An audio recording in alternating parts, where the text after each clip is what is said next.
Good morning, ladies and gentlemen, and welcome to Gashi's Kaiman TV, the Tourist Man Black Africa.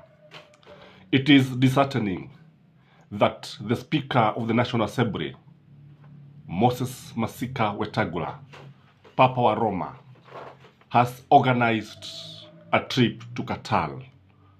15 members of parliament, a group of 15 members of parliament, including Karori Omodi, the Suba MP, will be headed to Qatar to watch football World Cup.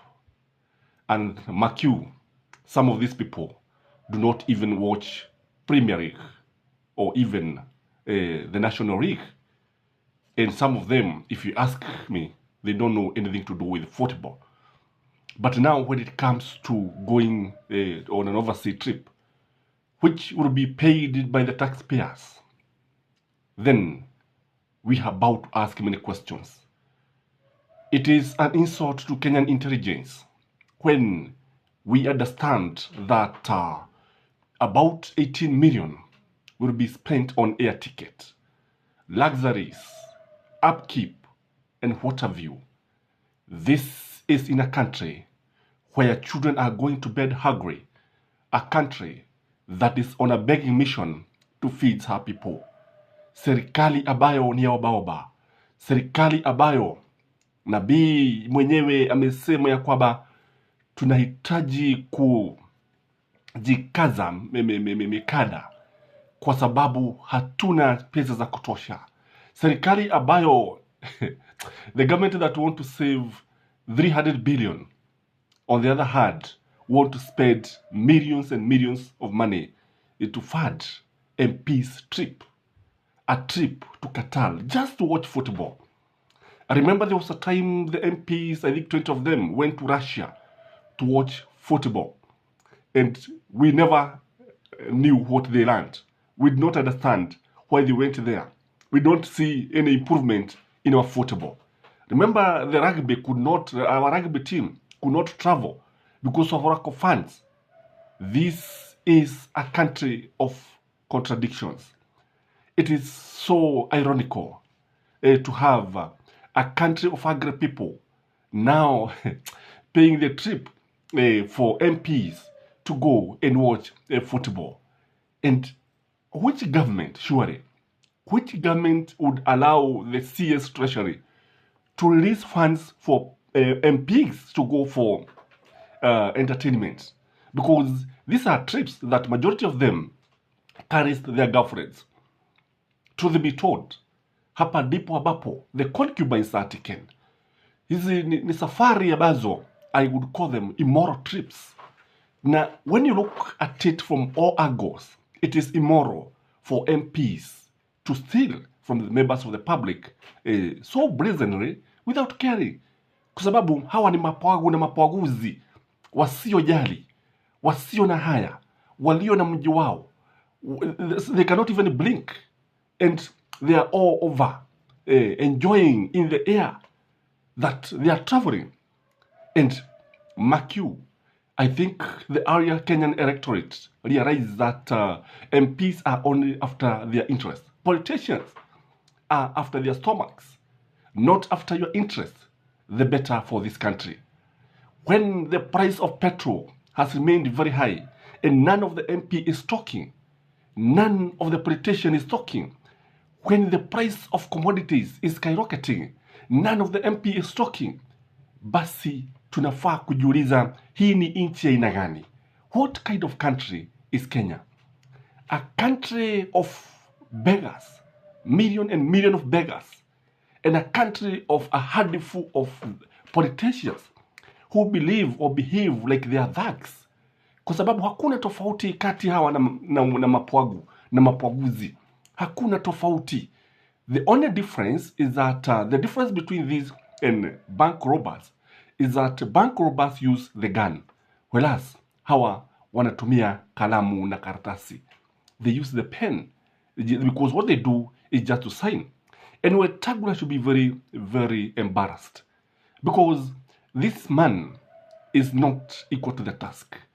When they were telling people about pesa mfukoni, na sasa kube hii mifuko ilikuwa yao, when they were telling people that it is bottom-up economic model, kube ilikuwa ni hustlers, pesa zao wazitumie katika safari za maangamizi, kwa sababu hii ni safari ya uangamizi, maangamizi ya uchumi wa Kenya.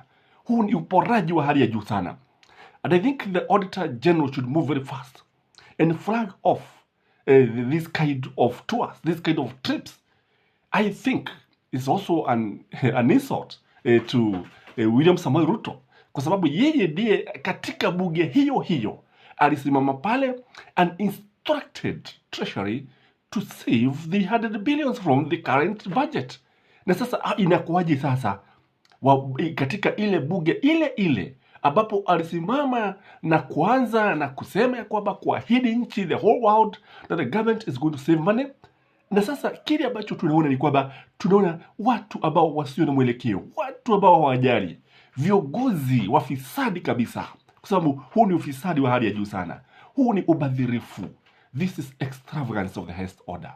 Kwa sababu ukiangalia hospitali hazina madawa, ukiangalia vijana hawana kazi, ukiangalia the country is begging, literally begging, and you see they are reading the civil servants payslip. They are reading everybody's pocket. They are reading the landlords. They are reading everyone. They are reading the farmers. They are reading the transport industry. Everybody has to pay taxes. In fact, kama kuna serikali ambayo itajaribu kuwa na pesa nyingi, because this government is doing everything possible to ensure that it has a lot of money. Kumbe hizi pesa ni zao.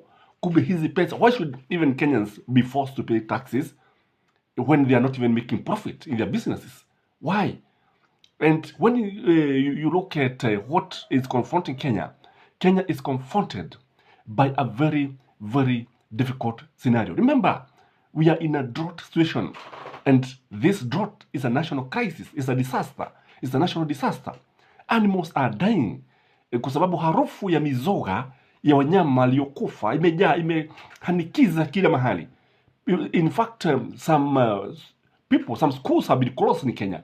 For those of you who don't know, a number of schools have been closed down because of hunger, because they cannot keep the students in school. There's no food. People are killing each other because of hunger. People are sinning. In fact, even the insecurity that is in Nairobi is because of the poverty that is hitting this country. It's because of the many challenges. Kwa sababu mifuko hamna chochote. Na watu ndio sasa unawaibia. I think these people can even steal the money that is in people's pocket. That is what is remaining. Kwa sababu, na tena ukiangalia, Wetangula is presiding a house of thugs. Is presiding a house of people who don't care, who don't even blink, who can do anything. I think Kenyans should recall some of these MPs. And when I heard Karori Omondi joining these people, I asked myself that when did ODM start working with the Kenya Kwanza, because he's even inviting Wetangula in his homecoming, and he even said that they are going to travel together to Qatar. I think we are losing it. Politicians have no differences. I think they have no conflict, and they have more in common than in conflict. And when I say this country has just two tribes, it is high time you get or you buy my point, because I've always opined in this channel that Kenya has just two tribes, the rich and the poor. The rich speak the same language, the poor speak the same language, they beg and the others steal from their pockets. And what we have is that Otieno, Wajiko, what mahasla about, the real hustlers for sure, they speak the same language. But when you have billionaires trying to call themselves hustlers, and when they go to parliament, they unite. Remember, even they are saying the government has to increase their salaries.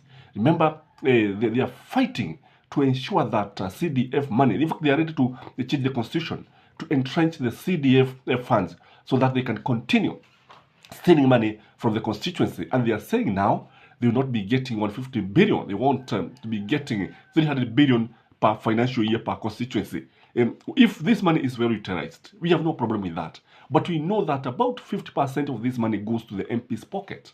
And I think Kenya is in for trouble. If these are the kind of leaders that people elected, Kenya is in big trouble. And if you are there and you have not subscribed to this channel, can you subscribe and help us put this government on its toes? Kwa sababu kama unavyoona watu wakinyamaza, a time will come when we lose this country. Can you subscribe to this channel? And I ask you one thing, our viewers, like this video. That's the only way you can support us. And comment, and please, may you have a blessed day. Bye-bye.